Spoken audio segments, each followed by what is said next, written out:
Secunderabad parade ground లో ఇవాల్టితో kite festival ముగియనుంది. చివరి రోజు కావడంతో పతంగులను చూసేందుకు నగరవాసులు తరలివస్తున్నారు. దీంతో రంగురంగుల పతంగులతో ఆకాశం కలర్ఫుల్ గా మారింది. ఇక ఇదే అంశానికి సంబంధించి మరింత సమాచారం సికింద్రాబాద్ పరేడ్ గ్రౌండ్స్ నుంచి మా ప్రతినిధి రవిచంద్ర అందిస్తారు. సికింద్రాబాద్ పెరేడ్ గ్రౌండ్ లో పతంగుల పండగ అంబరాన్ని అంటుతుంది. ఆకాశం మొత్తం అరవిలిలాగా రంగులమయం అయిపోతుంది. అయితే ఇవాటికి 3వ రోజు చేరుకుంది. ఎలా ఉంది ఏందని తెలుసుకుందాం. ఎలా అనిపిస్తుంది మన పతంగుల పండగ? చాలా బాగుంది. పోయినసారి కంటే ప్రతి ఇయర్ కంటే ఈసారి ఇంకా బాగా అనిపిస్తుంది. కొంచెం గాలి లేక మార్నింగ్ టైంలో ఉండట్లేక ఈవినింగ్ టైంలో చాలా బాగుంటున్నాయి. చాలా చాలా అందంగా చేశారు. ఈసారి మెయింటెనెన్స్ కూడా చాలా నచ్చింది మాకు.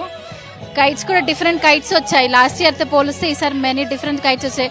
ఆల్మోస్ట్ నేను పార్టిసిపేట్ చేయబట్టి 10 years నుంచి నేను వస్తున్నాను. ఏ కంట్రీ థీమ్ బాగుంది అంటే మన ఇండియా, ఆబ్వియస్గా మన ఇండియాలో కూడా కైట్స్ బాగానే వచ్చాయి. కానీ బయట డిఫరెంట్ కంట్రీస్లో వాళ్ళు కైట్స్, బెలూన్ కైట్స్ తీసుకొచ్చారు. బాగున్నాయి చూడడానికి. పిల్లలు అందరూ ఎంజాయ్ చేస్తారు. చాలా ఎంజాయ్ చేస్తున్నారు. మా వాడైతే ఇంకా ఎక్కువ ఎంజాయ్ చేస్తున్నాడు. లాస్ట్ టైంతో పోలిస్తే ఈసారి బాగా ఎంజాయ్ చేస్తున్నాడు. ఎలా అనిపిస్తుంది చెప్పండి. మేమంటే చాలా ఎంజాయ్ చేస్తున్నాం 2 days నుండి. తెలంగాణ జరూరానా అంటే ఏ టైంలో గాలి ఎక్కువ వస్తుంది, ఏ టైంలో ఎగరేస్తారు బాగా?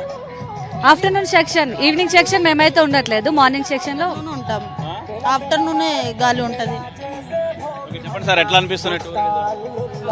యాక్చువల్గా టూరిజం వాళ్ళు ప్రతి సంవత్సరం ఇక్కడ జింకానా గ్రౌండ్లో బాగా ఆర్గనైజ్ చేస్తున్నారు. జనరల్గా మనం సంక్రాంతికి అందరూ ఊర్లలో, పల్లెటూర్లలో పతంగులు ఎగరేయడం తెలుసు. ఫస్ట్లో అయితే ఊరికే వైట్ పేపర్ ఉండే, తర్వాత కలర్ పేపర్స్ వచ్చినాయి. తర్వాత కలర్స్ పేపర్స్తోని పతంగులు మనమే తయారు చేసుకుని వేసేది.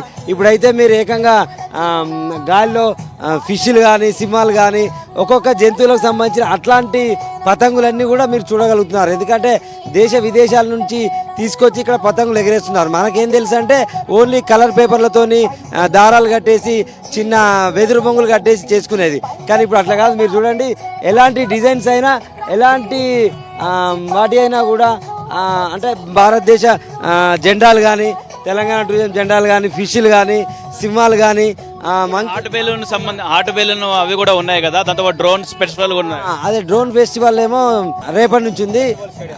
హాట్ ఎయిర్ బెలూన్ రేపటి నుంచి ఉంది. ఇక్కడ హాట్ ఎయిర్ బెలూన్ కూడా ఇది ఫస్ట్ టైం చాలా పెద్దగా ఆర్గనైజ్ చేస్తున్నారు. ప్రతి సంవత్సరం ఒక పతంగి ఫెస్టివల్ మాత్రమే 3 days చేసేది. రేపటి నుండి హాట్ ఎయిర్ బెలూన్ ఫెస్టివల్ కూడా మీరు హాట్ ఎయిర్ నుంచి, ఆకాశం నుంచి కూడా అన్ని చూడొచ్చు యాక్చువల్గా. సో చాలా డిఫరెంట్గా ఉంటుంది ఇక్కడ వచ్చిన పతంగులన్నీ కూడా. మీరు అన్ని రకాల జంతువులు కూడా పతంగులాగా ఎగురుతుంటే పిల్లలందరూ బాగా ఎంజాయ్ చేస్తున్నారు. కైట్ ఫెస్టివల్తో పాటు ఇక్కడ ఫుడ్ ఫెస్టివల్ కూడా చాలా చూసి ఎంజాయ్ చేస్తున్నామని చెప్తున్నారు. అంతేకాకుండా రేపటి నుంచి అంటే 3 రోజుల వరకు పతంగుల పండుగ కొనసాగింది. రేపు ఎయిర్ బెలూన్ షో ఉంటుంది. దాంతోపాటు అటు డ్రోన్ ఫెస్టివల్ కూడా ఉంటుంది.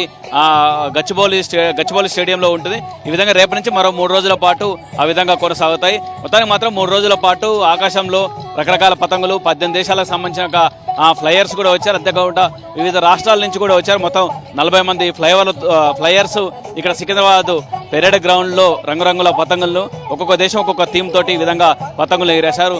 చాలా ఎంజాయ్ చేశారు నగరవాసులు. గర్వసు వినోద్తో రవిచంద్ర, సాక్షి టీవీ, హైదరాబాద్.